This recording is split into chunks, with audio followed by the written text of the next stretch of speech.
আসসালামু আলাইকুম রহমতুল্লাহ। তোরফুডের পক্ষ থেকে সবাইকে আন্তরিক শুভেচ্ছা এবং অভিনন্দন। গত কিছুদিন আগে আমরা একটা ভিডিও দিয়েছিলাম।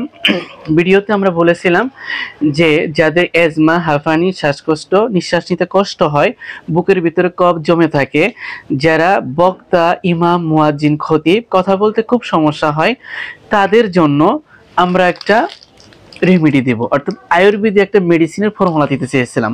আজকে সেটা আমরা ইনশাল্লাহ দিয়ে দেব। এই মেডিসিনটি তৈরি করার জন্য আপনাকে অবশ্যই পিপল চূর্ণ 30 গ্রাম নিতে হবে, বিট লবণ 5 গ্রাম নিতে হবে, পেপারমেন্ট 15 গ্রাম নিতে হবে, সাদা গোলমরিচ 50 গ্রাম নিতে হবে।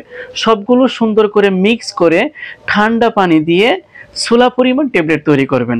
যাদের সবচেয়ে বেশি সমস্যা এই ধরনের, তারা 4 ঘন্টা পর পর একটি করে ট্যাবলেট খাবেন। যাদের স্বাভাবিক সমস্যা, একটু সমস্যা কম, তারা 3 বেলা 3টি ট্যাবলেট খেতে পারেন, খাবার আগে অথবা পরে। আলহামদুলিল্লাহ, যদি অল্প কিছুদিন করতে পারেন সেরে যাবে।